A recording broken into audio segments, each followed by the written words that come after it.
ఐపీఎల్లో థ్రిల్లర్స్ హవా అయితే మొదలైంది. నిన్న ఢిల్లీ వర్సెస్ లక్నో ఒక థ్రిల్లర్, ఈరోజు ఒక పంజాబ్ వర్సెస్ జీటీ ఒక మంచి థ్రిల్లర్. ఐపీఎల్ అయితే పీక్స్కి వెళ్ళిపోయింది ఫస్ట్ 5 మ్యాచెస్లోనే. మ్యాచ్ గురించి మాట్లాడుకుందాం. మ్యాచ్ గురించి మాట్లాడుకునే ముందు విజయ్ కుమార్ వైశాఖ్ బ్యాట్స్మెన్ గేమ్లో బౌలర్ డామినేషన్ ఏమైనా వేసాడు. వైడ్ లైన్ యార్కర్స్ ఒక్క బౌలర్ డిఫరెన్స్ వల్లే పంజాబ్ గెలిచింది, లేకుంటే జీటీ ఈజీగా గెలిచేది. మ్యాచ్లో ఏం జరిగింది డీటెయిల్డ్గా మాట్లాడుకుందాం. ఇంకెందుకు ఆలస్యం, మ్యాచ్ గురించి డీటెయిల్గా మాట్లాడుకుందాం. Welcome to our channel like చేయండి, సబ్స్క్రైబ్ చేసుకోండి, మీ ఒపీనియన్ కూడా కామెంట్ చేయండి, వీడియోని మీ ఫ్రెండ్స్కి షేర్ కూడా చేయండి. ఇక మ్యాచ్లోకి వెళ్తే జీటీ టాస్ గెలిచి ఫీల్డింగ్ తీసుకుంది. మనం ఫస్ట్ ప్లేయింగ్ లెవెన్ చూస్తే జీటీది చాలా సర్ప్రైజులు ఉన్నాయి. వాళ్ళ బ్యాటింగ్ ఆర్డర్ అంత డెప్త్ లేదు, కానీ వాళ్ళు బౌలింగ్ తీసుకున్నారు. వాళ్ళు బ్యాటింగ్ ఆర్డర్ అంత డెప్త్ లేదు, బౌలింగ్ని బాగా బలం చేసుకున్నారు. కానీ వాళ్ళకి డెత్ బౌలర్ల ప్రాబ్లం అయితే ఉందని మనం ప్రివ్యూలో మాట్లాడుకున్నాం. అదే జరిగింది. వాళ్ళు ప్రసిద్ధ్ కృష్ణతో వెళ్ళారు, అలాగే హర్షద్ ఖాన్తో వెళ్ళారు. బట్ రషీద్ ఖాన్, అలాగే సాయి కిషోర్, అలాగే రబాడా, ఇంతమంది బౌలర్స్తో వెళ్ళినా కూడా వాళ్ళకైతే డెత్ బౌలింగ్ అయితే ప్రాబ్లం ఉంది. డెత్లో వేసే పర్ఫెక్ట్ బౌలర్ అయితే వాళ్ళకి లేడు. అలాగే మనం అదే డిఫరెన్స్ అవుద్ది అనుకున్నాం, అదే డిఫరెన్స్ కూడా అయ్యింది. బట్ ఇటుపక్క పంజాబ్కి కూడా డెత్ బౌలింగ్ ప్రాబ్లం అయింది. బట్ ఎవరైతే హర్షదీప్ సింగ్ ఉన్నాడో, హర్షదీప్ సింగ్ తోడుగా అద్భుతంగా విజయ్ కుమార్ వైశాఖ్ వేసాడయ్యా వైడ్ లైన్ యార్కర్స్. అది మ్యాచ్ చూస్తే ఫెస్టస్లా సూపర్బ్గా ఇక టాస్ గెలిచి ఫీల్డింగ్ తీసుకుంది గుజరాత్. బ్యాటింగ్ వచ్చింది ప్రియాన్స్ ఆర్యా, ప్రభసిమ్రన్. ప్రియాన్స్ ఆర్యాకి ఒక లైఫ్ వచ్చింది, కొంచెం టఫ్ ఛాన్సే బట్ లైఫ్ వచ్చింది. తర్వాత ప్రియాన్స్ ఆర్యా ఎక్కడ తగ్గలేదు, సూపర్గా ఆడాడు. బట్ తనకు ఒక లైఫ్ వచ్చింది, దాన్ని యూజ్ చేసుకుని ఆడాడు. కానీ ఇక్కడ ప్రభసిమ్రన్ డిసప్పాయింట్ చేశాడు, రబాడా బౌలింగ్లో అవుట్ అయిపోయాడు. 1 డౌన్లో శ్రేయస్ వచ్చారు. శ్రేయస్ తన ఇంటెంట్ క్లియర్గా కనిపించాడు. శ్రేయస్ ఛాంపియన్స్ ట్రోఫీలు ఎక్కడైతే వదిలిపెట్టాడో అదే ఫామ్ని కంటిన్యూ చేస్తా ప్యూర్ క్లాస్, అసలు మిడిల్ చేస్తూ వచ్చాడు. బ్యాట్తో 9 సిక్సర్లు కొట్టాడంటే మీరు అర్థం చేసుకోవచ్చు. చాలా బాగా ఆడాడు. బట్ అవతల 2 ప్రియాన్స్ ఆర్యా బాగా మంచి క్యామియో ఆడి 47 రన్స్ కొట్టి అవుట్ అయిపోయాడు. తర్వాత వాళ్ళు ఉమర్జాయ్ని పంపించారు. బట్ ఇది నాకు నచ్చలేదు. మ్యాక్స్వెల్ గారు ఆ స్టోయినిస్ పంపి అప్పుడే అటాక్ చేసేస్తుంటే సరిపోయింది. But Omarzai first ball Rashid Khan బౌలింగ్లో 6 కొట్టినా తర్వాత తడబడ్డాడు. బట్ ఇంకొక ఎండ్లో మటుకు శ్రేయస్ అయ్యర్ మటుకు కంటిన్యూస్గా కొడతానే వచ్చాడు భారీ షాట్లు. ఇక గుజరాత్ బౌలర్లో ఛాన్సే లేకుండా పోయింది, వాళ్ళకి ఆప్షన్సే లేకుండా పోయింది. రషీద్ ఖాన్ కూడా పంజాబ్ కింగ్స్ టార్గెట్ చేస్తూ వచ్చింది.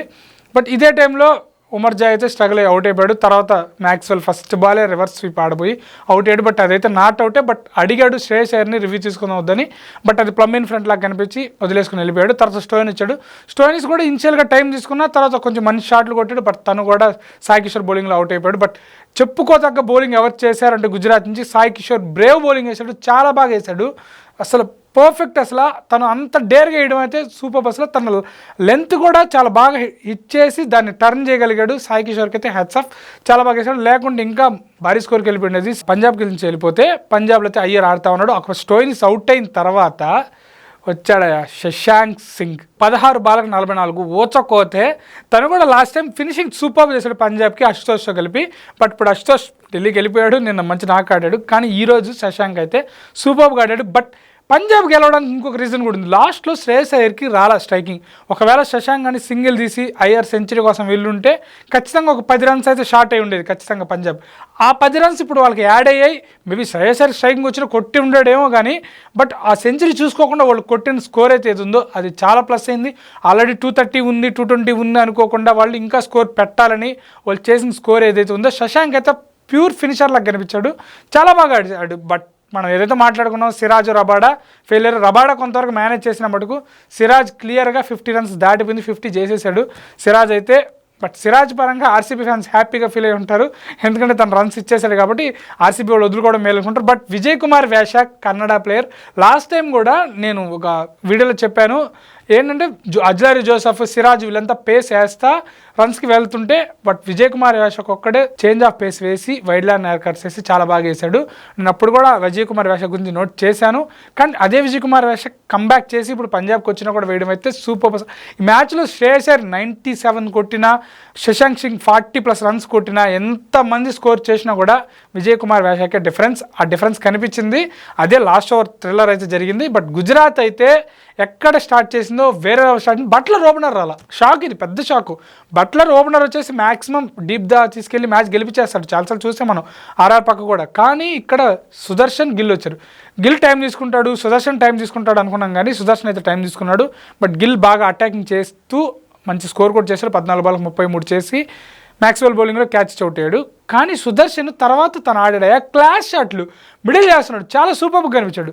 తను ఆడుతుంటే స్ట్రైక్ రొటేట్ చేస్తున్నట్టే ఉంది కానీ చాలా బాగా ఆడాడు. బట్ ఎక్కడైతే మిడిల్ ఓవర్లో శ్రేయస్ హర్షదీప్ని తీసుకొచ్చాడో అక్కడ అవుట్ అయ్యాడు. ఆ హర్షదీప్ని తీసుకురావడం మూవ్ కూడా చాలా బెటర్ మూవ్, ఎందుకంటే మిడిల్ ఓవర్స్లో వికెట్ పడకుండా స్ట్రైక్ బౌలర్ని తీసుకొచ్చేసడం చాలా బెటర్. ఎందుకంటే డెత్ దాకా వెళ్ళడం, అక్కడ వికెట్స్ పడడం కంటే ముందే వికెట్ తీసుకోవడం చాలా బెటర్ ఆప్షన్. అక్కడ వికెట్ పడిపోయింది సుదర్శన్ చాలా క్లీన్ స్ట్రైకర్, అసలు అర్థమైపోతుంది, చాలా నమ్మకంగా పెట్టుకుంది. బట్ ఇంత స్ట్రైక్ రేట్తో ఇంప్రూవ్ చేస్తాడైతే నేను అనుకోలేదు. ఎందుకంటే 2023లో కూడా తను చెన్నైతో ఫైనల్లో చాలా బాగా ఆడాడు. తను ఫస్ట్లో ఇనిషియల్గా టైం తీసుకుని చాలా బాగా ఇక్కడ కూడా అదే చేశాడు తను, అసలు ఎక్కడ కూడా క్లీన్ హిట్టింగ్ అసలు. బట్ అవుట్ అయిన బ్యాడ్ లక్. తర్వాత వాళ్ళు ఇంపాక్ట్ ప్లేయర్గా రైట్ అండ్ లెఫ్ట్ కాంబినేషన్కి పోయి రూథర్ఫర్డ్ని దించారు. రూథర్ఫర్డ్ కూడా స్టోయినిస్ని మంచి 2-3 సిక్స్లు కొట్టడం, అవతల రెండులో బట్లర్ ఆడడం జరుగుతూ ఉంది. బట్ ఒకనొక స్టేజ్లో మ్యాచ్ చేతిలోకి వచ్చేసింది ఆల్మోస్ట్. ఏంటంటే రిక్వైర్డ్ రన్ రేట్ 12 బిలోకి వచ్చేసింది. వికెట్లు ఉన్నాయి, 8 వికెట్ల చేతులు ఉన్నాయి, ఖచ్చితంగా గుజరాతే గెలుస్తుందని అందరం ఫిక్స్ అయిపోయాను. ఆ టైంలో ఇంపాక్ట్ ప్లేయర్గా వచ్చాడు విజయ్ కుమార్ వైశాఖ్. ఏం చేశాడో మీకు ఆల్రెడీ చెప్పేశాను. అసలు వేరే level bowling. Man of the match ఇస్తే విజయ్ కుమార్ వైశాఖ్కే ఇవ్వాలి. ఈ వీడియో షూట్ చేసే టైంకి man of the match decide అవ్వలేదు. శ్రేయస్ అయ్యర్కి అలాగే శశాంక్ అయితే ఇవ్వరు, కానీ శ్రేయస్ అయ్యర్ కాకుండా విజయ్ కుమార్ వైశాఖ్కే మ్యాన్ ఆఫ్ ద మ్యాచ్ ఇస్తే పర్ఫెక్ట్ ఉంటుంది. తనే man of the match, key point, turning point అన్నీ తనే. సో మీరేమనుకుంటున్నారో కామెంట్ చేయండి. ఐపీఎల్లో అంతా బ్యాట్స్మెన్ గేమ్ నడుస్తూ ఉంది. ఈ బ్యాట్స్మెన్ గేమ్లో ఏ టీం అయితే బాగా బౌలింగ్ చేస్తుందో, ఏ బౌలర్ అయితే బాగా బౌలింగ్ చేసి ఆ టీం గెలుపొందిస్తారో ఆ టీమే క్వాలిఫై అవుతుంది, ఆ టీమే కప్పు కొట్టేదాని ఛాన్సులు ఉన్నాయి. ఇది నా రివ్యూ ఓవరాల్గా.